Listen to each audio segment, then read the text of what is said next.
ജമ്മുകശ്മീരിൽ വാഹനാപകടത്തിൽ മലയാളി യുവാവ് മരിച്ചു. കശ്മീരിലെ ബനിഹാളിലാണ് ഇന്നലെ രാത്രി അപകടമുണ്ടായത്. നാദാപുരം സ്വദേശി സഫ്വാനാണ് മരിച്ചത്. വിവരങ്ങളുമായി ആനന്ദ് പുതൂർ ചേരുന്നുണ്ട്. ആനന്ദ്, ജമ്മുകശ്മീരിലെ വാഹനാപകടത്തിൽ അവിടെ മലയാളി യുവാവ് മരിച്ചു എന്നുള്ള വാർത്ത എന്താണ്? ഇതുമായി ബന്ധപ്പെട്ട് നമുക്ക് ലഭിക്കുന്ന വിവരങ്ങൾ.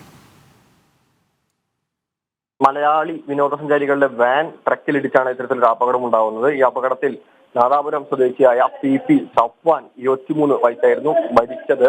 ഈ അപകടത്തിൽ 11 പേർക്ക് പരിക്കേൽക്കുകയും ചെയ്തിട്ടുണ്ട്. ഇതിൽ 6 പേരുടെ നില ഗുരുതരമാണെന്നുള്ള വാർത്തകളാണ് ഇപ്പോൾ പുറത്തു വന്നുകൊണ്ടിരിക്കുന്നത്. വാനിലുണ്ടായിരുന്ന 16 യാത്രക്കാരിൽ 12 പേരും മലയാളികളാണ്. ഈ കാശ്മീരിലെത്തിയ വിനോദസഞ്ചാര സംഘം ടൂർ പാക്കേജ് ബുക്ക് ചെയ്താണ് ഈ ബനിഹാളിലെത്തിയത്.